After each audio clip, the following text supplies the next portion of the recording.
Gurugram sector 14 स्थित आरंभ career point ने अपने पहले ही शैक्षणिक सत्र में नीट में उल्लेखनीय सफलता हासिल करते हुए 8 में से 4 विद्यार्थियों का एमबीबीएस में चयन कराया। इस उपलब्धि पर संस्था में सम्मान समारोह आयोजित कर चयनित छात्रों को सम्मानित किया गया और उत्कृष्ट प्रदर्शन करने वालों को प्रोत्साहित राशि भी दी गई है। संस्था प्रबंधन ने इसे विद्यार्थियों की मेहनत, अभिभावकों के विश्वास और शिक्षकों के मार्गदर्शन का परिणाम बताया।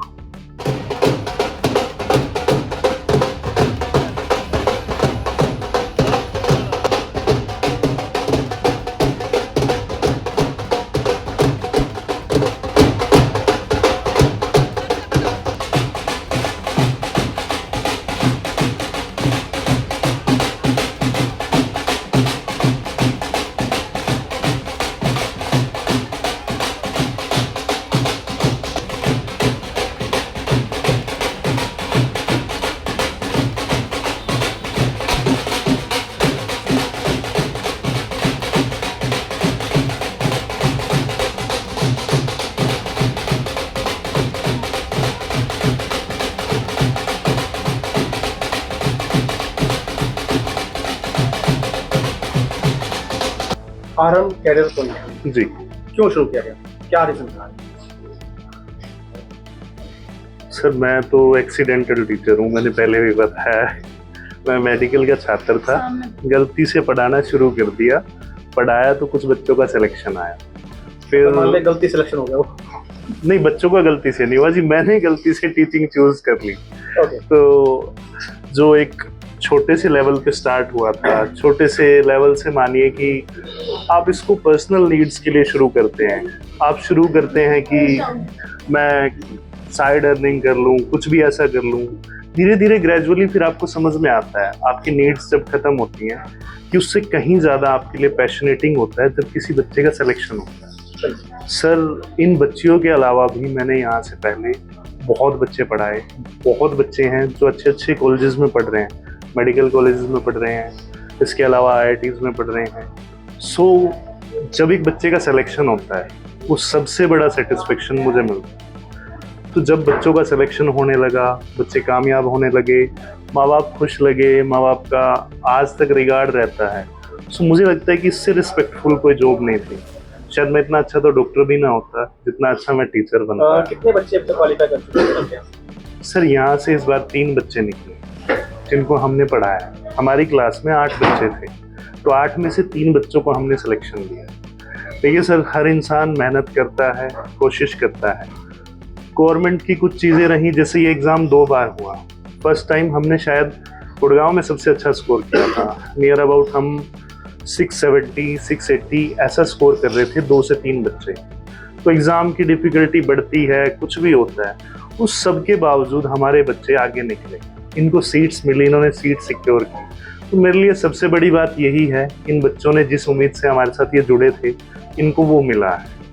उतना ज़रूरी होता है, यही हमारा। अदर इंस्टीट्यूट्स की बात कर लूँ मैं, बड़े बड़े नाम है, ब्रांड है अपना आपने डिफरेंट क्या है पढ़ाई करें?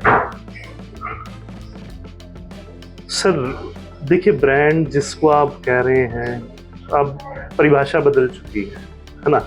ब्रांड तो कोई नाम चल गया, भेड़ चाल हो गई, लोग वहीं जा रहे हैं। लेकिन इस सब से परे, आप अगर एक स्टूडेंट हैं, एक पेरेंट्स हैं, आपके कुछ क्वेश्चंस होने चाहिए, जिन सवालों को अगर आपको कोई इंस्टीट्यूशन सही जवाब दे रहा है तो आपको उसको ज्वाइन करना चाहिए।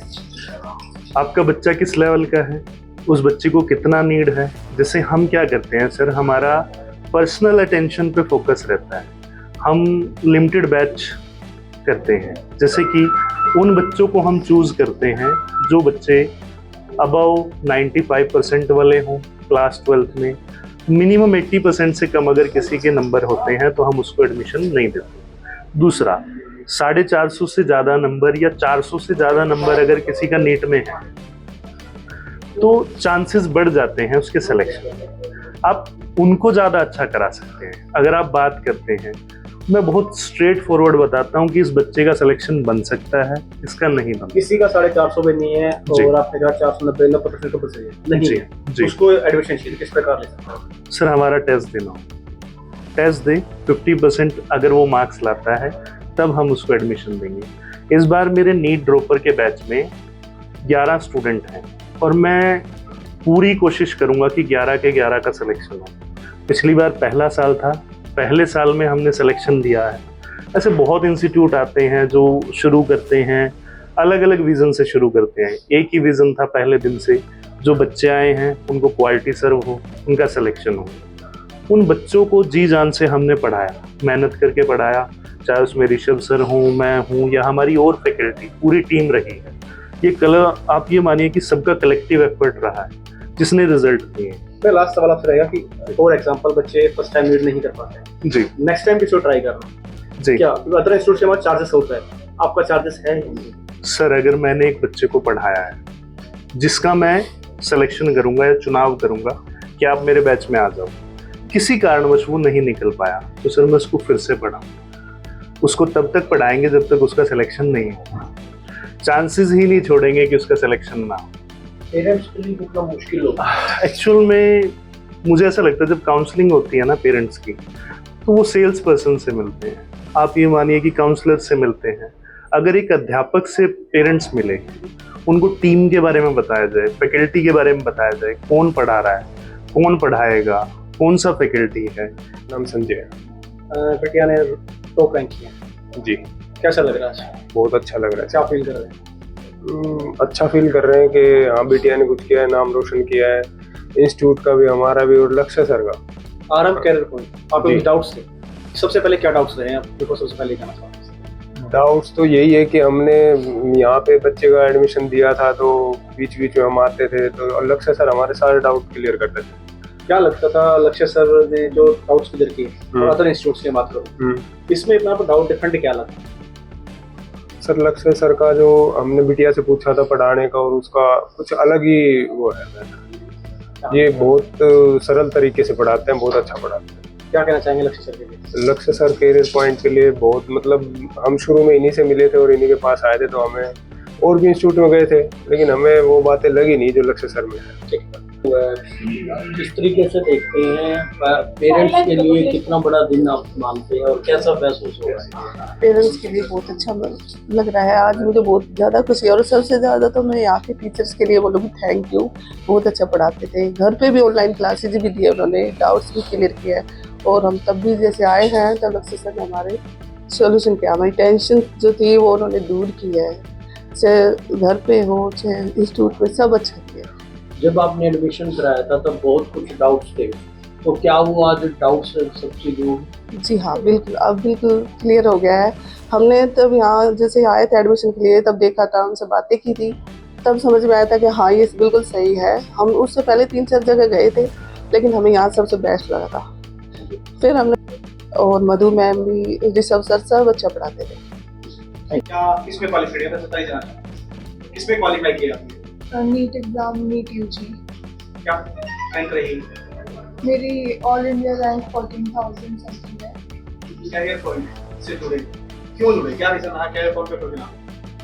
Actually starting Aarambh and career point I think merge हो गया, सो मैं आरंभ से जुड़ी थी। And the main reason was कि इसका बैच साइज कम था, जिसकी वजह से अच्छे से हर एक स्टूडेंट पे फोकस हो पा रहा था। मैं बात करूँ गुड़गांव की, काफी बड़ा शहर है, काफी बड़े बड़े इंस्टीट्यूट, ब्रांडेड नाम भी, आकाश की बात सवाल नहीं रहता है। इसमें क्या खास था, उसमें क्या डिफरेंट लगा? बैच साइज एंड जब मैंने डेमो लिया तो teaching method the main reason.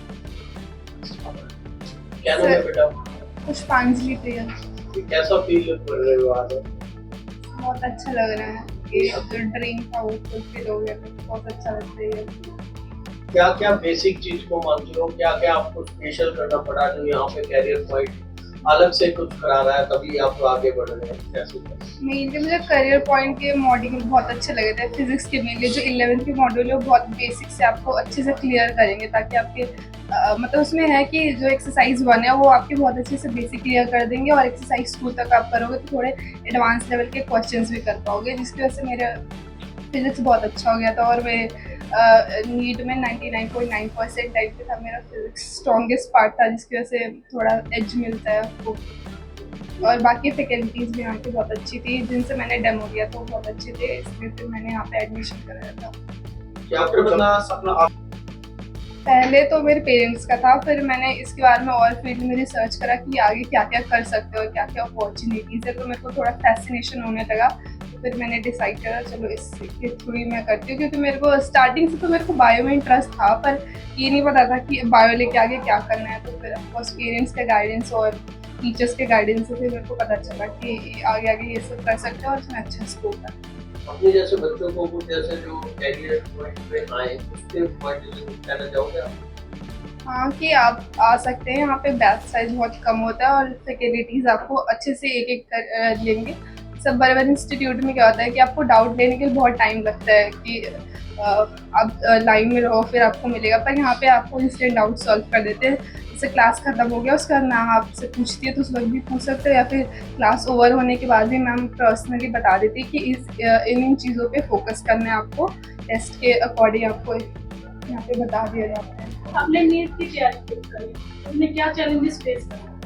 Mainly challenges तो ये होता है कि मतलब पढ़ना ही मुश्किल होता है कंसिस्टेंसी से, क्योंकि बच्चे ही हम लोग भी थोड़ा थक जाते हैं, मन नहीं करता, बाहर सब खेलते रहते हैं, हमें वो थोड़ा एडजस्ट करना पड़ता है। जब शादी में जाते रहते हैं मन तो करता ही है ऑफकोर्स, पर थोड़ा बहुत तो मन मारना ही पड़ता है।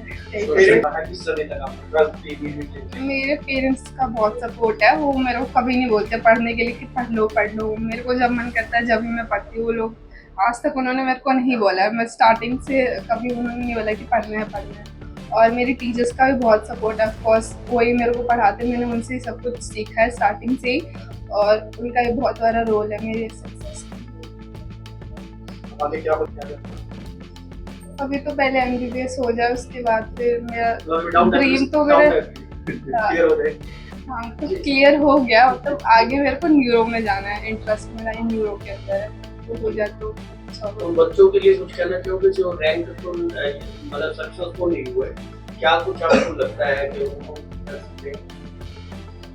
मैं ये कहना चाहती हूँ, कोई मतलब नहीं हुआ तो कोई बात नहीं, बच्चे सारे ही मेहनत करते हैं, पर इतना ही लिमिटेड सीट है तो उन बच्चों का ही हो पाएगा, थोड़ा एक्स्ट्राऑर्डिनरी जो होंगे। तो इसका मतलब ये नहीं कि वो कुछ नहीं कर सकते, वो बहुत कुछ कर सकते हैं। तो वो कहीं MBBS से भी ज़्यादा आगे निकल जाते हैं बच्चे, तो इससे उदास होने की ज़रूरत नहीं है। आपको लगता है कि आप और अच्छा कर सकते हैं तो आप ड्रॉप ले लीजिए, वरना तो फिर आप आगे बढ़ जाइए, आपको और बहुत सक्सेस मिल जाएगा। अलग अलग फील्ड में बहुत स्कोप है, जैसे आपने जो पढ़ा है अभी 11th में तो बहुत होता है, वो हर कोई नहीं पढ़ सकता है, तो आपने जो पढ़ा है वो आपको बहुत हेल्प करेगा आगे जाकर।